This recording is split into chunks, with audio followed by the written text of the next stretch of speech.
President Trump's global presence, our position as a superpower, is beginning to look nothing short of sloppy. Now, I'm sitting around watching, ABC News Tonight with David Muir, which you'll be able to clearly see because I took this off of my television. But I want you to see this report that is coming out of the Middle East. Apparently, Israel has attacked the leader of Hamas. Now, they claim they killed the guy. And you'll hear the conflicting reports in the story here, but they're claiming they killed the leader of Hamas, and they did it inside of Qatar. So a different country that's not involved in the Palestinian-Israeli conflict whatsoever. This is a different country that was trying to be part of a peace deal between Israel and Hamas. So members of Hamas was in Qatar, apparently waiting for members of Israel to sit down at a negotiating table or something like that and, have peace talks or whatever the case may be. And Israel took that moment to kill the people inside of someone else's country. But before I run it down and show you how Trump is making our status in this look sloppy as hell, I'll give you the actual news report. Here with the U.S. stunned by an Israeli attack targeting Hamas leaders inside Qatar, a key U.S. ally. Israel tonight saying it was justified. Qatar saying Israel is sabotaging the talks to end the war. And late today, Qatar saying the warning they got from the U.S. was 10 minutes after the attack. Here's our chief foreign correspondent, Ian Pannell, leading us off tonight. Tonight, the image is sending shockwaves throughout the Middle East. Israeli missiles slamming into the Hamas office in Qatar. The blast seen in videos circulating online, people fleeing for cover. Oh my God. Targeting the leadership of Hamas, responsible for negotiating an end to the conflict. A plume of smoke rising above the capital, Doha. Israel says the deadly strike was entirely justified. But tonight, Hamas saying the attack didn't kill a single leader, that it was a failure. Instead, killing 3 Hamas security guards, the son of one of the leaders, along with a worker and a Qatari guard. Tonight, the White House acknowledging it knew about the attack just a short time before, but suggesting it didn't know soon enough to warn Qatar, a key US ally. Late today, the Qatari government laying out how the call from the US didn't come until 10 minutes after the attack. The attack happened at 3:46. The first call we had from an American official was at 3:56, which is 10 minutes after the attack. Tonight, President Trump saying the attack doesn't help Israeli or American goals. Qatar accusing Israel of sabotaging ceasefire talks. President Trump traveling to Qatar earlier this year. And just days ago, Trump urging Hamas to accept a new ceasefire proposal, issuing a final warning to accept a US-backed deal or face consequences. Tonight, any deal to end the conflict now in serious doubt. David, a US official telling ABC News that Israel did give the US advance warning that it planned to strike Hamas, but not where or when. The official insisting it wasn't sufficient enough to adequately warn regional partners. But tonight, Qatar accusing Israel of state terrorism. Tell me Trump is not looking sloppy as hell in regards to the global affairs with a story like that now being released, where the Israelis have now launched an attack on the soil of a country that has nothing to do with October 7th. They were literally hosting Hamas, waiting for the Israeli counterpart so that some sort of peace deal could be brokered between the two nations. And as opposed to the Israelis showing up and talking peace, they decided, well, since we know where the leader is, let's just kill him in Qatar, in a different country.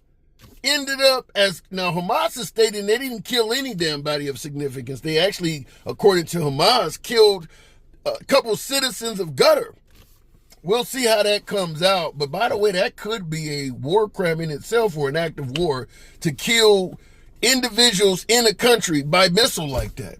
Now, the reason why I'm saying Trump looks sloppy as hell on this is because this is a deal that Trump promised. He was the one that was going to broker a peace deal between Hamas and Israel.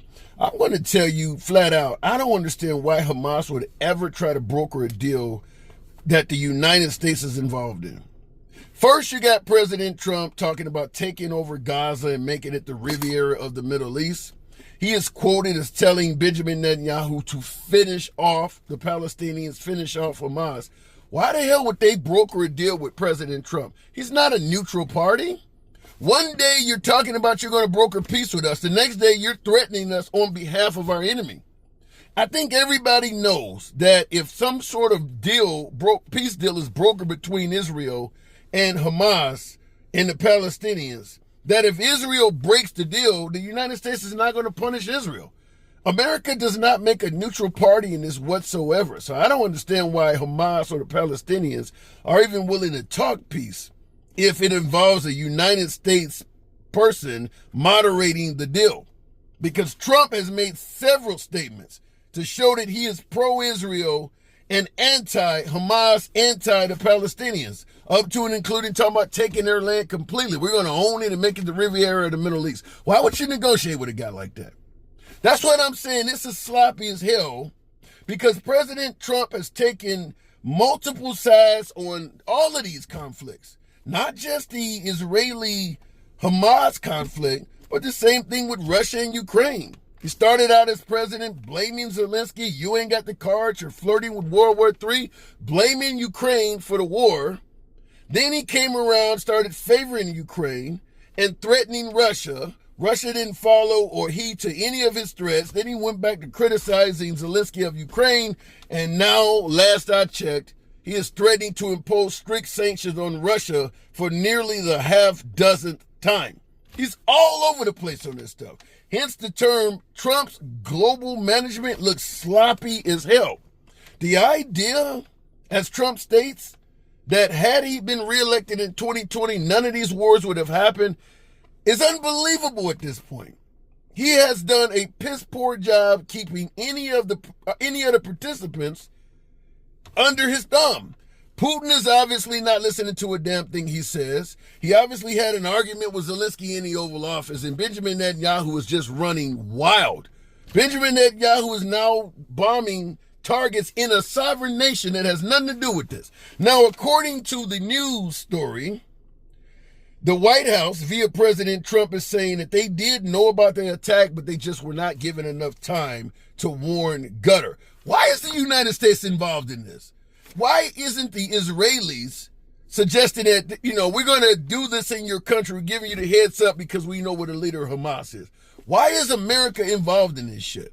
Because what this is going to end up doing is opening up America to some serious act of terror, because people know already throughout the Middle East, they all know that the Israelis would not have the power to do all this shit they're doing if it was not at the behest and blessing of the United States. We're giving them the intelligence, the surveillance, the weapons they're using to do this, and the protection if they fall in any kind of trouble. Everyone in the Middle East knows that. So at this point, attacking the United States is damn near just as good as attacking Israel. This stuff is going to lead to something happening in terms of an act of terror to Americans either here or abroad, because we're following Netanyahu down an awful rabbit hole. Keep in mind, just about the entire United Nations and all of our NATO member allies all think that Israelis are wrong in this. Many of them see Benjamin Netanyahu at this point as a war criminal. I'm talking about even NATO. Even our NATO allies are seeing Benjamin Netanyahu as a war criminal. At this point, America is the sole country that is backing Israel. We are the only country that is looking at this and saying that Israel is justified in still continuing to attack like they are.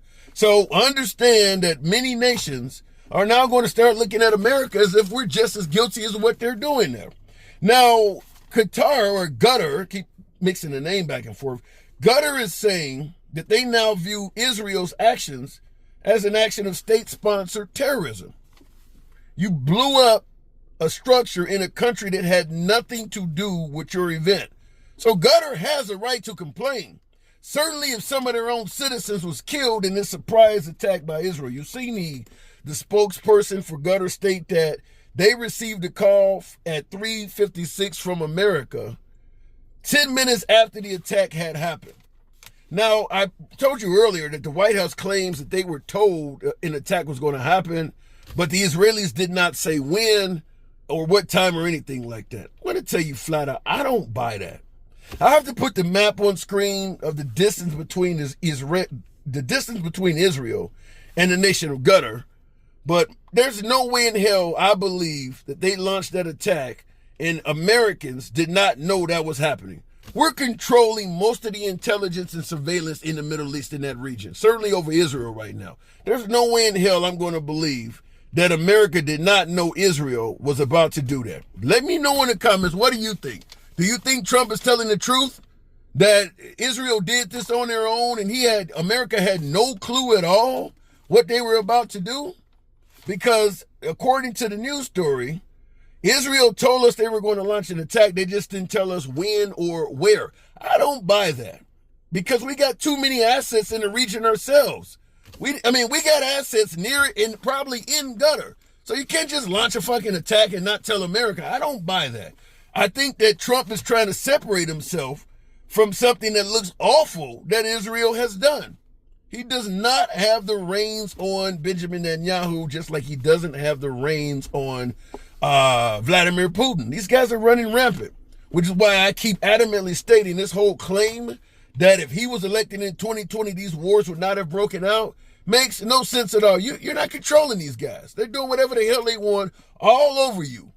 You promised to end the war in 24 hours. We're on the 8th month, and those wars are worse than they were when he took office. Let me know in the comments, though, what you think on this. Because the whole notion that America's trying to broker a deal between Hamas and Israel makes no sense to me. Now, Trump has also stated that if Hamas doesn't broker a deal, then they got to face some kind of consequences. How can you be the moderator between two parties when you're threatening one side of it? Makes no sense. That's why I keep saying that I don't know why Hamas would ever try to broker peace with any representative coming from America. We clearly are taking a side in this whole melee. So it makes no sense for it. America shouldn't be involved in this. Pick a neutral country that has no involvement in this, and they should be in the middle of this. Trump doesn't make a good moderator in this whatsoever because he got too many awful statements that is aimed at the Palestinian and Hamas and the people of Hamas. He shouldn't be involved in it. Let me know what you think, though. Is this guy the kind of guy you believe that this would not have broken out if he had won in 2020? Does this look sloppy as I'm stating, where Trump is all over the place and these people are running wild despite him claiming that he has them under control? Let me know in the comments. As always, feel free to smash that like button, click the notification bell, and subscribe to the damn channel. See you in the next video.